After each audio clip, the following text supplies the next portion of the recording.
50평생 남편만 믿고 살았어요. 근데 제가 교통사고로 허리 다쳐 누워있을 때 남편이 요양보호사랑 바람을 폈습니다. 제 집에서 제 돈으로 고용한 사람이랑 제가 누워있는 바로 옆방에서 새벽마다 사라지는 남편. 눈물은 하루만 흘렸어요. 다음 날부터는 통장 정리를 시작했죠. 복수는 이미 시작됐습니다. 이 이야기가 남일 같지 않으세요? 무료로 하는 구독과 좋아요 버튼 눌러주세요. 기가 막힌 이야기 지금 시작합니다. 교통사고를 당한 게 석 달 전이었어요. 그날 이후로 제 허리는 제 것이 아니게 됐죠. 조금만 오래 앉아 있어도 욱신거리고 일어날 때마다 온몸이 비명을 지르는 것 같았어요. 병원에선 디스크가 눌렸다고 당분간은 무리하지 말고 요양 잘 받으라고 하더군요. 그래서 남편이 구해준 게 요양보호사였어요. 솔직히 말하면 저는 처음엔 거부감이 컸어요. 평생 남손 안 빌리고 살아온 사람이 갑자기 낯선 사람한테 신세를 진다는 게 자존심이 상했거든요. 하지만 남편이 워낙 강하게 권하는 바람에 그냥 한 달만 써보자 그렇게 마음먹었죠. 그 여자가 우리 집에 온 날이 기억나요. 11월 초순 바람이 차갑게 불던 월요일 아침이었어요. 초인종이 울리고 남편이 현관으로 나가더니 목소리가 평소보다 한 톤 높아져서 어서 오세요. 찾아오시느라 고생 많으셨어요. 라고 하는 거예요. 그 순간 뭔가 이상했어요. 우리 남편이 원래 그렇게 다정한 사람이 아니거든요. 결혼 생활 동안 제가 아플 때도 병원 가봐라는 말 한마디로 끝내던 사람이 갑자기 웬 친절인가 싶었죠. 거실로 들어온 그 여자를 보는 순간 제 가슴이 철렁 내려앉았어요. 정미라고 자기소개를 하던 그 여자는 48이라고 했는데 솔직히 그보다는 젊어 보였어요. 피부도 깨끗하고 허리도 가늘고 말투도 부드러웠죠. 더 이상한 건 그 여자의 시선이었어요. 보통 요양보호사라면 당연히 환자인 저를 먼저 봐야 하잖아요. 근데 정미는 현관에 들어서자마자 제 남편 눈을 먼저 봤어요. 그것도 한두 초가 아니라 꽤 오랫동안요. 저는 소파에 기대앉아 있었는데 마치 투명인간 취급을 받는 기분이었죠. 아이고, 사모님 많이 불편하시겠어요. 제가 잘 모셔드릴게요. 뒤늦게 제게로 시선을 돌린 정미가 그렇게 말했어요. 근데 그 말투가요, 진심으로 걱정하는 것 같지가 않았어요. 뭐랄까, 형식적으로 하는 인사말 같았달까요? 제가 너무 예민한 건가 싶기도 했지만 여자의 직감이란 게 있잖아요. 남편은 그날 평소와 완전히 다른 사람이었어요. 아침에 일어나서 머리를 빗고 나온 것도 처음이었고 면도까지 깔끔하게 하고 나타났어요.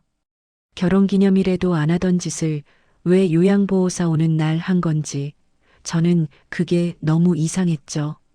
정미 씨, 물 한 잔 드시겠어요? 찾아오시느라 힘드셨죠. 남편이 부엌으로 가서 직접 물을 따라 가져다 주는 걸 보는데 저는 정말 기가 막혔어요. 결혼 30년 동안 저한테 물 한 번 따라준 적 없는 사람이 처음 본 여자한테 물을 가져다 준다고요? 그 순간 제 안에서 뭔가가 꿈틀거리기 시작했어요. 의심이라고 해야 할까요? 아니면 불안이라고 해야 할까요? 정미는 감사합니다. 사장님이라고 하면서 남편한테서 컵을 받았어요.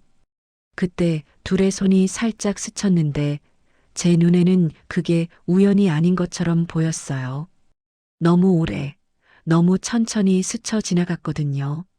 그럼 저는 회사 가볼게요. 정미 씨, 우리 집사람 잘 부탁드립니다.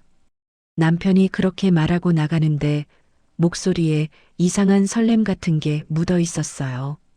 마치 새로운 뭔가가 시작되는 것처럼 그런 톤이었죠. 저는 소파에 앉아서 그 모든 걸 지켜보면서 가슴 한구석이 서늘해지는 걸 느꼈어요. 정미는 남편이 나간 뒤에야 제게 다가왔어요. 사모님, 어디가 제일 불편하세요? 하고 물었지만 그 눈빛은 이미 딴 데가 있는 것 같았어요. 현관문을 바라보고 있더군요. 남편이 나간 그 문을요. 그날 저녁 남편은 평소보다 일찍 퇴근했어요. 그것도 손에 과일 바구니까지 들고요. 정미 씨 수고했다고 주려고 샀어라고 했는데 저는 그때 확실히 알았어요. 이 집에 뭔가 이상한 기류가 흐르기 시작했다는 걸요. 정미가 우리 집에 온 지 일주일쯤 됐을 때였어요. 그날 밤 저는 허리 통증 때문에 잠을 설치고 있었어요. 진통제를 먹어도 새벽만 되면 욱신거림이 심해져서 화장실에 가려고 침대에서 일어났죠. 복도로 나오는데 희미한 불빛이 보이더군요. 거실 쪽에서 누군가 움직이는 기척이 느껴졌어요. 시계를 보니 새벽 2시 반. 이 시간에 누가 깨어 있을까 싶어서 조용히 다가갔어요. 그때 봤어요. 남편이 비척비척 걸어가는 모습을요. 근데 방향이 이상했어요. 화장실도 아니고 부엌도 아니고 정미가 머물고 있는 작은 방 쪽으로 가고 있었거든요. 저는 숨을 죽이고 복도 구석에 몸을 숨겼어요. 남편은 정미 방 앞에서 잠시 멈춰 섰어요. 그러더니 문을 아주 조심스럽게 노크했죠. 똑똑 2번. 마치 약속이라도 한 것처럼요. 문이 열리는 소리가 들렸고 남편이 안으로 들어가는 게 보였어요. 저는 그 자리에서 얼어붙었어요. 온몸이 떨리는데 다리에 힘이 안 들어가더군요. 얼마나 시간이 지났을까요? 10분쯤 됐을 거예요. 문이 다시 열리고 남편이 나왔어요. 표정을 보려고 했는데 어둠 속이라 잘 안 보였죠. 남편이 안방으로 돌아오길래 저는 재빨리 화장실로 들어갔어요. 물을 틀어놓고 한참을 그 안에 있었죠. 거울을 보니 제 얼굴이 새하얗게 질려 있었어요. 침대로 돌아왔을 때 남편은 벌써 누워 있었어요. 저는 아무것도 모르는 척 조용히 자리에 누웠죠. 남편 쪽을 보니까 등을 돌리고 있더군요. 평소엔 코를 골며 자는 사람이 그날은 숨소리도 조심스러웠어요. 다음 날 아침 저는 일부러 아무렇지 않게 물어봤어요. 어젯밤에 어디 갔었냐고요. 남편은 잠깐 당황하는 표정을 짓더니 이렇게 대답했어요. 정미가 무서워해서 잠깐 달래주고 왔다고요. 밤에 이상한 소리가 들린다면서 떨고 있어서 괜찮다고 말해주고 왔다는 거예요. 48살 먹은 어른이 무서워서 떤다고요? 그것도 55살 남자한테 달래달라고요?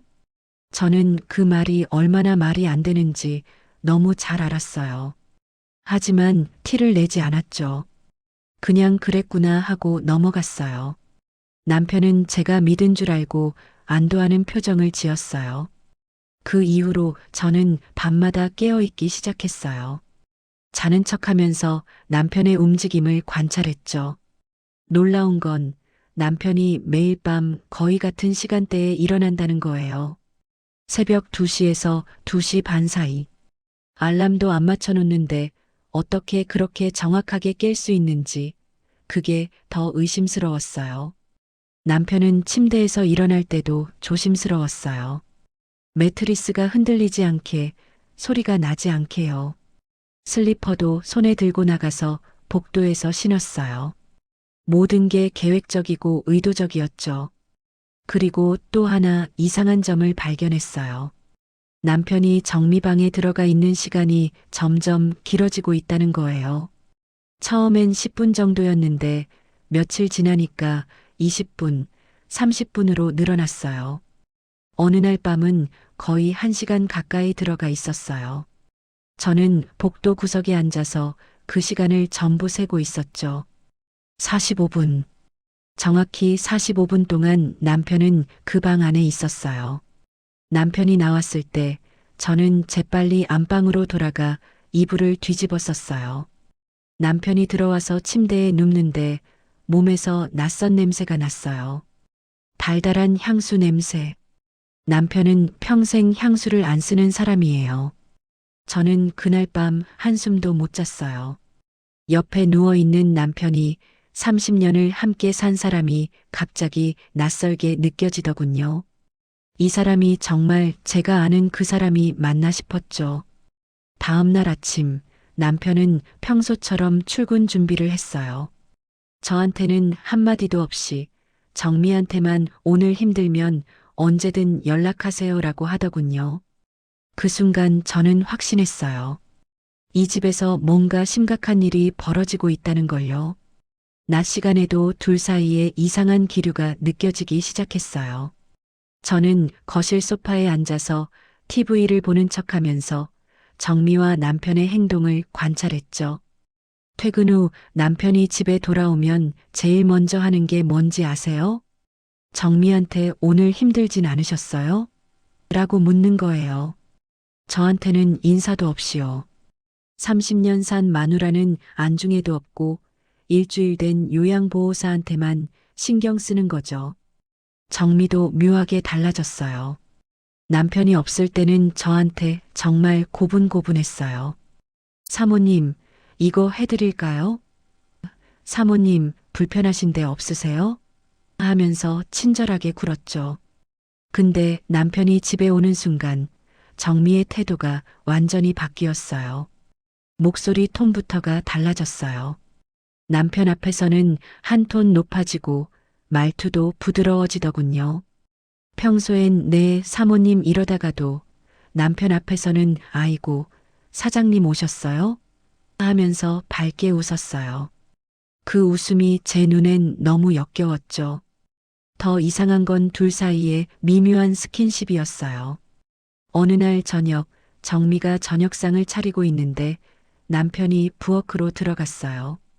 반찬 그릇을 전해주는 척하면서 손이 닿는데 그게 우연이 아니었어요. 보통 사람들은 물건 주고받을 때 닿으면 바로 떼잖아요. 근데 이 둘은 달랐어요. 손이 닿고도 한두 초 정도 그대로 있었어요. 그러다가 제가 쳐다보면 둘이 동시에 화들짝 놀라며 손을 떼더군요. 그리고는 억지로 웃으면서 자리를 피했어요. 아이고, 손이 미끄러워서 라든가 깜짝이야. 조심해야겠네 같은 말을 하면서요. 근데 그 웃음이요. 들키지 않으려고 애쓰는 사람들의 웃음이었어요. 정미의 행동도 점점 대담해졌어요. 남편 앞에서 자꾸 머리카락을 귀 뒤로 넘기는 거예요. 여자들이 남자 앞에서 하는 그런 행동 있잖아요. 은근슬쩍 자기를 어필하는 거요. 목선도 자꾸 드러내고 옷매무새도 남편 앞에서만 가다듬더군요. 남편은 또 어땠냐고요? 정미가 그러면 눈을 못 떼고 쳐다봤어요. 제가 옆에 있는데도 말이에요. 저는 투명 인간이 된 기분이었죠. 30년을 같이 산 마누라보다 한 달도 안 된 여자한테 더 눈길이 가는 거예요. 어느 날은 정말 기가 막힌 장면을 봤어요. 제가 낮잠을 자는 척하고 있었는데 남편이 점심시간에 집에 왔어요. 회사에서 급하게 가져갈 서류가 있다면서요. 근데 서류 찾는데 5분이면 되는데 30분이 넘게 집에 있더군요.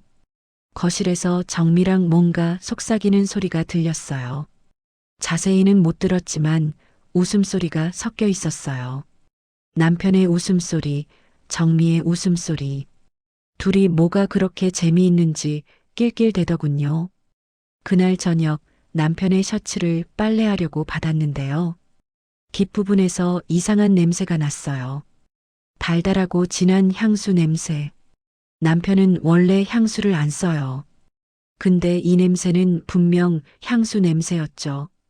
저는 그 셔츠를 들고 정미방 앞을 지나가다가 멈췄어요. 문틈 사이로 똑같은 냄새가 났거든요. 달달하고 진한 정미가 쓰는 그 향수 냄새. 남편 셔츠에 묻어있던 바로 그 냄새요. 그때 모든 퍼즐이 맞춰지는 느낌이었어요. 새벽에 사라지는 남편, 낮에 나누는 은밀한 스킨십, 서로 주고받는 의미심장한 눈빛, 그리고 이 향수 냄새까지. 전부 다 하나로 연결되는 거예요. 저는 그날 저녁 일부러 남편한테 물어봤어요. 여보, 요즘 향수 쓰기 시작했어? 남편은 깜짝 놀라는 표정을 지으며 부인했어요. 무슨 소리야? 나 향수 안 써라고요. 그럼 이 냄새는 뭐예요? 당신 셔츠에서 향수 냄새 나는데. 제가 그렇게 말하니까 남편이 당황하면서 아, 회사에서 누가 향수를 뿌렸나 보네. 엘리베이터가 좁아서 그런가 봐 라고 둘러댔어요. 거짓말이었죠. 남편 표정만 봐도 알 수 있었어요. 눈동자가 흔들리고 말끝을 흐리고 시선을 피하더군요. 30년을 같이 산 사람인데 거짓말하는 거 저한테 안 통해요. 그날 밤부터 저는 결심했어요. 이제 확실한 증거를 잡아야겠다고요. 더 이상 추측만으로는 안 되겠다 싶었죠. 그래서 밤마다 안 자고 기다리기 시작했어요. 결정적인 순간을 목격하기 위해서요. 증거를 잡기로 마음먹은 날 밤, 저는 완벽하게 계획을 세웠어요. 평소처럼 잠든 척하면서 남편의 모든 동선을 지켜보기로 했죠. 11시쯤 침대에 누웠어요. 남편은 옆에서 휴대폰을 보다가 12시쯤 불을 껐어요. 평소보다 일찍 잔다 싶었는데 아마 새벽에 일어날 준비를 하는 거겠죠. 저는 눈을 감은 척하면서 귀를 쫑긋 세우고 있었어요. 남편의 숨소리, 입을 스치는 소리, 모든 걸 집중해서 들었죠. 1시간쯤 지났을까요? 남편의 호흡이 일정해지더니 작은 코 고는 소리가 들렸어요. 근데 저는 알아요. 남편이 진짜 자는 거랑 자는 척하는 거랑 차이가 있다는 걸요. 30년을 같이 잤는데 그 정도는 구분할 수 있죠. 그날 밤 남편의 코 고는 소리는 너무 규칙적이었어요. 마치 일부러 내는 것처럼요. 새벽 1시 반쯤 남편이 움직이기 시작했어요. 코 고는 소리가 멈추더니 이불을 살짝 젖히는 소리가 들렸죠. 저는 눈을 아주 조금만 떴어요. 속눈썹 사이로 남편을 보니까 침대에서 조심스럽게 일어나고 있더군요. 남편은 슬리퍼도 손에 들고 맨발로 복도로 나갔어요. 문을 아주 천천히 소리 안 나게 닫았죠. 저는 10초 정도 기다렸다가 재빨리 침대에서 일어났어요. 복도로 나가니 남편이 보였어요. 정미방 쪽으로 걸어가고 있었죠. 저는 거실 소파 뒤에 몸을 숨겼어요. 심장이 쿵쿵거려서 남편한테 들릴까봐 숨도 조심스럽게 쉬었어요. 남편이 정미방 앞에서 멈춰 섰어요. 그리고 문을 아주 조용히 2번 두드렸어요. 똑똑. 마치 신호 같았어요. 둘이 미리 약속한 그런 신호요. 몇 초 후 문이 안쪽에서 열렸어요. 불빛이 새어나왔죠. 은은한 조명 불빛이요. 정미가 남편을 맞이하려고 미리 불을 켜놓고 기다리고 있었던 거예요. 남편이 방 안으로 들어갔어요.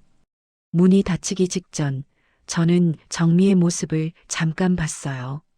머리를 풀고 있었고 평소 입던 옷이 아닌 다른 옷을 입고 있더군요.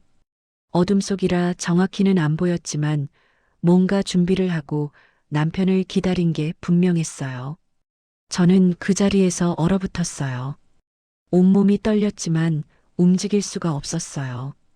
귀에서는 심장 뛰는 소리만 크게 들렸죠. 시간이 얼마나 지났을까요?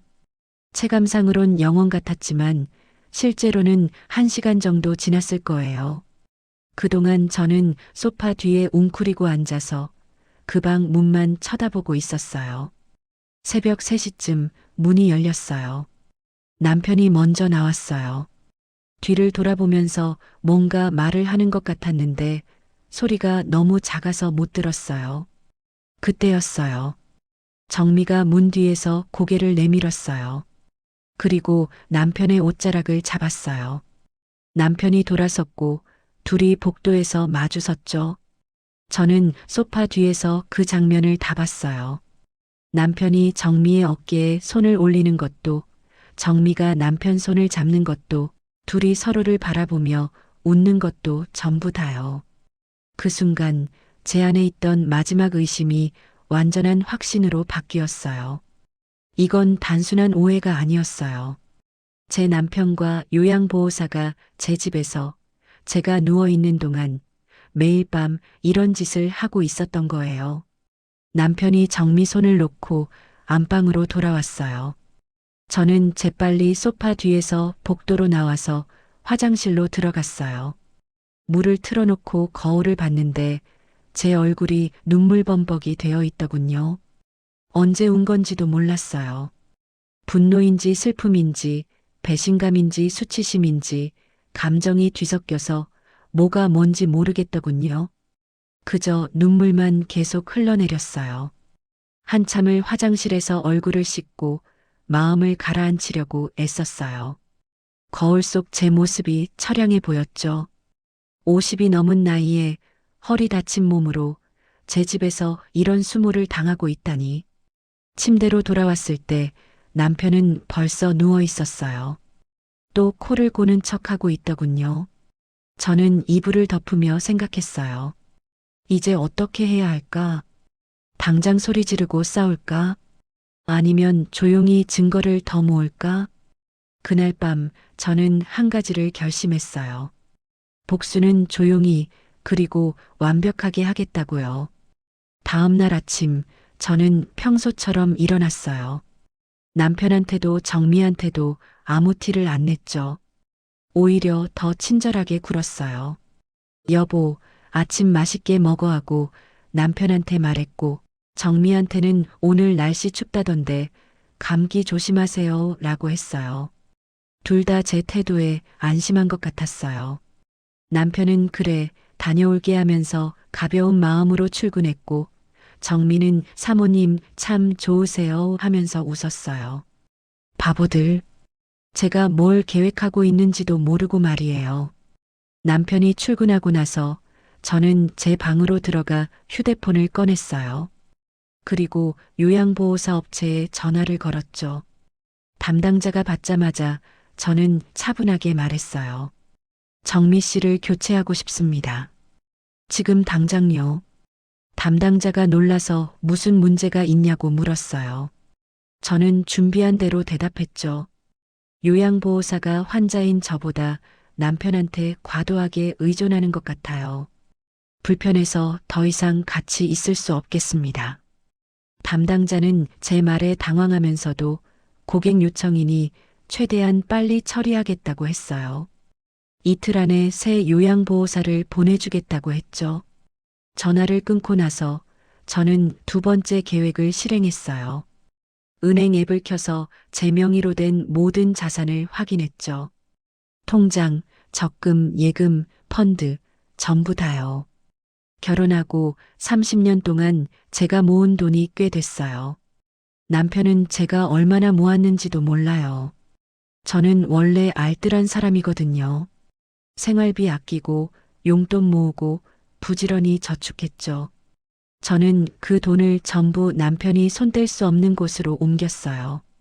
새 계좌를 만들어서 이체했고 정기예금으로 묶어버렸죠. 남편 명의가 조금이라도 들어간 것들은 전부 해지하고 제 단독 명의로 바꿨어요. 부동산도 마찬가지였어요. 우리 집은 원래 공동 명의였는데 저는 변호사를 찾아가서 상담을 받았어요. 이혼 시 재산 분할이 어떻게 되는지, 제가 최대한 많이 가져갈 수 있는 방법이 뭔지 물어봤죠. 변호사는 증거가 있냐고 물었어요. 저는 지난 며칠 동안 제가 목격한 것들, 남편의 행동 패턴, 새벽에 사라지는 시간들을 전부 메모로 정리해서 보여줬어요. 이 정도면 충분합니다. 유책 배우자가 명확하니 재산 분할에서 유리한 위치를 점할 수 있어요. 변호사의 말에 저는 고개를 끄덕였어요. 그리고 보험 수익자도 전부 제 이름으로 바꿨죠. 남편이 만약 저보다 먼저 죽으면 그 돈은 전부 제 몫이에요. 더 이상 남편한테 한 푼도 안 갈 거예요. 모든 준비를 마친 저녁, 저는 남편에게 조용히 말했어요. 정미가 설거지하러 부엌에 간 사이 둘만 있을 때였죠. 여보, 나 다 봤어. 남편 얼굴이 하얗게 질렸어요. 뭘 봤는데? 하고 물었지만 목소리가 떨리고 있었어요. 당신이 매일 밤 어디 가는지, 누구랑 뭐 하는지 다 알아. 어젯밤에도 봤고, 그 전에도 봤어. 새벽 2시에 나가서 정미 방에 들어가는 거, 1시간씩 있다가 나오는 거, 복도에서 손잡고 웃는 거, 전부 다 내 눈으로 직접 봤어. 남편은 아무 말도 못했어요. 입만 벙긋거리다가 오해야, 그건 오해라고 하면서 변명하려고 했죠. 오해 아니야. 내가 직접 본 건데 무슨 오해야. 그리고 알아 더. 내일부터 정민은 이 집에 안 와. 내가 교체 신청했어. 남편이 깜짝 놀라며 그게 무슨 소리야? 하고 소리쳤어요. 그 순간 저는 확실히 알았어요. 이 사람이 정미한테 진짜로 빠져 있다는 걸요. 그리고 말이야. 저는 더 차분하게 말을 이었어요. 당신이 숨긴 건 내가 다 정리할 거야. 내 돈, 내 집, 내 보험, 당신은 이제 한 푼도 못 건드려. 내가 30년 동안 모은 거 당신이랑 그 여자한테 쓰게 할 생각 없어. 남편은 그제야 상황의 심각성을 깨달은 것 같았어요. 여보, 진짜 오해야. 나 설명할게. 제발 들어줘 하면서 제 손을 잡으려고 했죠. 저는 손을 뿌리쳤어요. 설명은 나중에 변호사 통해서 들을게. 이제부터 당신 삶은 당신 책임이야. 나는 더 이상 당신 뒷바라지 안 해. 그날 밤 남편은 정미방에 가지 않았어요. 침대에 누워서 한숨만 쉬고 있더군요. 저는 그 옆에서 처음으로 편안하게 잠들었어요. 다음 날 정미는 업체로부터 교체 통보를 받고 짐을 쌌어요. 나갈 때 저한테 인사도 안 하더군요. 저는 창문 너머로 그 여자가 떠나는 모습을 지켜봤어요. 남편은 회사도 안 가고 집에 있었어요.